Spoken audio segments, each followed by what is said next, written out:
J'aimerais vous raconter l'histoire d'une jeune japonaise, Ayumi, étudiante en France.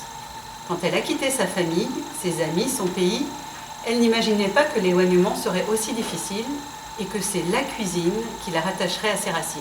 « Je trouve beaucoup de restaurants japonais dans la ville à Paris », écrit-elle dans un français encore hésitant. Et elle se confie, les Japonais qui habitent à l'étranger ont la nostalgie du goût du Japon. Elle la connaît l'histoire du Japon. Pendant plusieurs siècles, le bouddhisme très présent influence la cuisine du pays qui passe alors au végétarisme. Et c'est en 1868 que l'empereur Meiji ouvre son pays au reste du monde. Les habitudes alimentaires se modifient peu à peu et les Japonais découvrent les cuisines du monde entier. Est-ce que ce ne serait pas la crêperie bretonne installée à Tokyo qui donnera envie à Ayumi de venir découvrir notre pays? C'est vrai qu'il y en a 800 au Japon. Les Japonais aiment le sarrasin, qu'ils appellent soba, et qui est aussi une sorte de nouille. Et puis ils mangent beaucoup d'algues, que l'on connaît bien ici, kombu, nori, wakame. Ayumi en mange régulièrement. Les makis, elle les prépare délicatement avec du riz, des algues nori et des graines de sésame. Les carottes sont orangées, jaunes ou violettes, coupées en fins bâtonnets par toute la longueur du couteau. Après avoir été cuites à l'eau, elles sont mises de côté.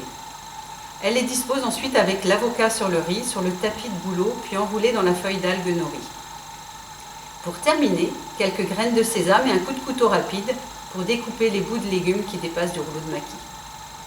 Maki, sushi, sashimi, tempura, udon, soba, yakitori, ramen, moki, unami. Est-ce que vous connaissez le unami? C'est le 5e goût des Japonais. On a le sucré, le salé, l'acide et l'amer, et les Japonais ont le unami, impossible à traduire. J'ai appris tout cela dans le petit salon japonais de la médiathèque.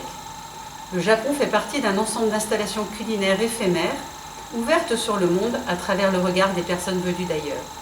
Si personne n'était venu jusqu'à nous, on mangerait tous les jours de la poule au pot. Je vous invite à découvrir les richesses qu'ils nous ont amenées. Madagascar, Tchad, Inde, Liban, Nigeria, Berbère, Corée, Grande-Bretagne et Japon. Et notre Bretagne, nous direz-vous? L'association Rhizome compte sur nous pour enrichir son exposition et l'exporter vers les autres.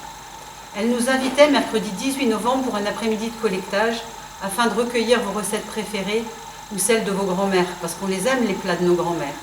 Vos anecdotes, vos ustensiles, vos histoires, vos souvenirs. Étant donné la nouvelle situation, nous réfléchissons à une autre forme de partage. Cuisine pagane, léonarde, bretonne, vous serez invités à nous raconter et à partager une partie de vous.